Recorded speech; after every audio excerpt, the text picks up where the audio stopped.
Assalamualaikum. Hari ini Li nak masak burung puyuh crispy. Di sini kita ada 4 ekor burung puyuh. Kita gunting buntut dan sedikit lehernya. Kemudian kita gunting di bahagian dada. Kita gunting seperti ini. Kemudian kita kepakkan. Dan kita gunting lagi di bahagian belakang sehingga putus. Nampaknya kita akan dapat saiz yang sesuai untuk digoreng. Ulang proses ini sehingga siap. Kalau kawan-kawan nak menyiang puyuh dengan menggunakan pisau pun boleh, tetapi Lin lebih suka menggunakan gunting kerana ia lebih mudah. Kita memerlukan 1 sudu besar asam jawa. Kita lumurkan ke puyuh.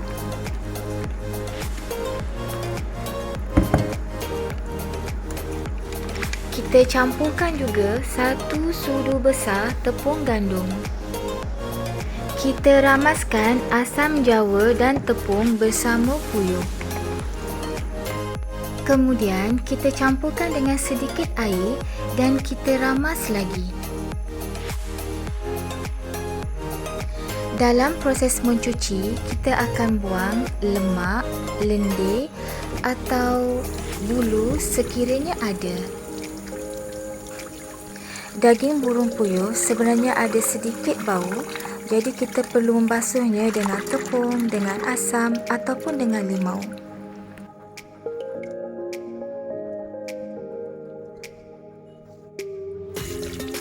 Kalau boleh, kita basuh puyuh ini sebanyak 3 kali basuhan supaya puyuh ini betul-betul bersih dan tidak berbau hanyir.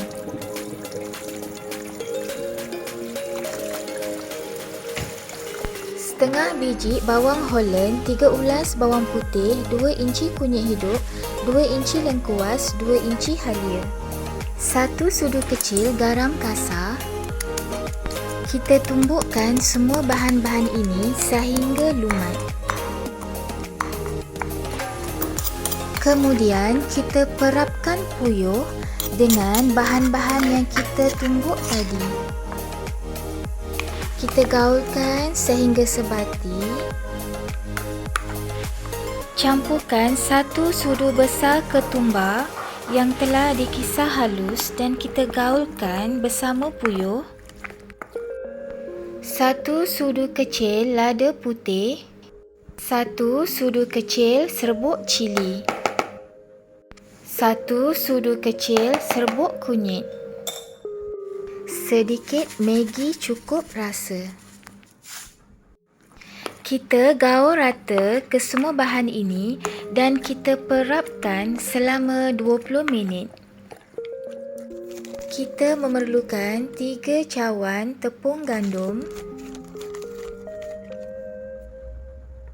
1 cawan tepung bestari pedas, 1 sudu kecil garam halus.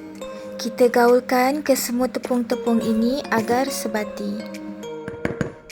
Untuk salutan pertama, masukkan puyuh perap ke dalam tepung.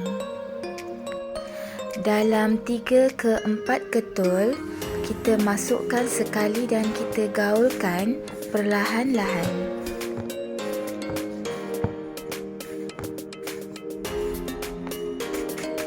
Kita ambil puyuh dan kita buang tepung yang berlebihan. Kemudian kita masukkan puyuh ke dalam air biasa. Ambil puyuh dan ketuk-ketuk tangan kita untuk buang tepung berlebihan. Kemudian rendam puyuh ke dalam air sekejap sahaja. Angkat puyuh yang telah terendam sekejap dan tuskan airnya. Tepung yang telah digunakan sewaktu salutan pertama perlu diayak dahulu untuk membuang ketulan tepung. Kerana kita memerlukan tepung yang halus untuk kegunaan salutan kedua. Untuk salutan kedua, ambil puyuh yang terendam tadi, tersalutkan puyuh bersama tepung. Gaul dengan perlahan-lahan. Kalau boleh, kita gaul lama sikit sehingga kita nampak tepung mula berkeping-keping di seluruh puyuh. Nampaknya salutan tepung kelihatan cantik dan berkeping-keping. Kemudian kita ambil puyuh dan kita ketuk-ketukkan tangan kita supaya lebih kelihatan kepingan-kepingan tepung.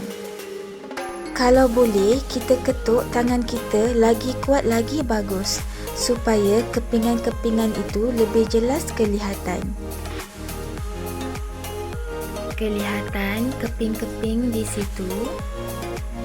Kita ketuk lagi sehingga kita betul-betul puas hati.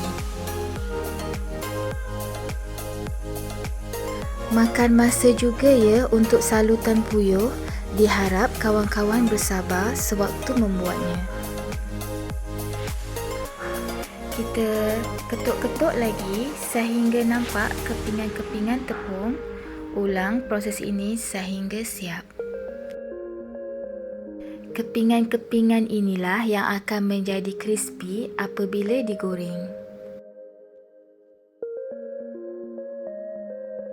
Selain daripada puyuh, cara ini juga boleh digunakan untuk salutan ayam.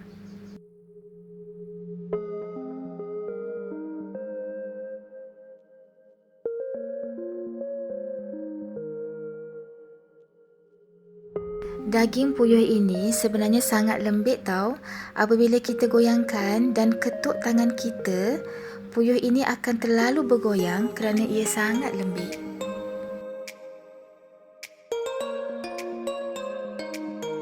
Ini adalah puyuh yang terakhir yang kita salutkan dengan tepung.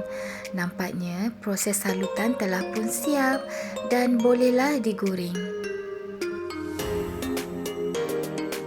Masukkan puyuh ke dalam minyak yang panas. Masukkan satu persatu. Pastikan minyak betul-betul panas dan kita menggunakan minyak yang banyak serta menggunakan kuali yang melengkung ke dalam. Kalau kita tidak ada kuali yang melengkung, kita boleh menggunakan periuk. Pastikan puyuh betul-betul tenggelam sewaktu digoreng. Balik-balikkan puyuh sekali-sekala sahaja. Guna api yang sederhana sewaktu puyuh hampir masak, supaya bahagian dalam puyuh masak sekata. Nampaknya puyuh kita telah pun masak dan kelihatan tepung di luarnya garing. Dan bolehlah diangkat dan ditoskan minyaknya. Puyuh ini sangat sedap bila kita goreng seperti ini. Di luar rangup, di dalam lembut dan dagingnya wangi dengan rasa lengkuas, kunyit, bawang dan rempah. Diharap kawan-kawan mencubanya. Anak-anak pasti suka. Selamat mencuba!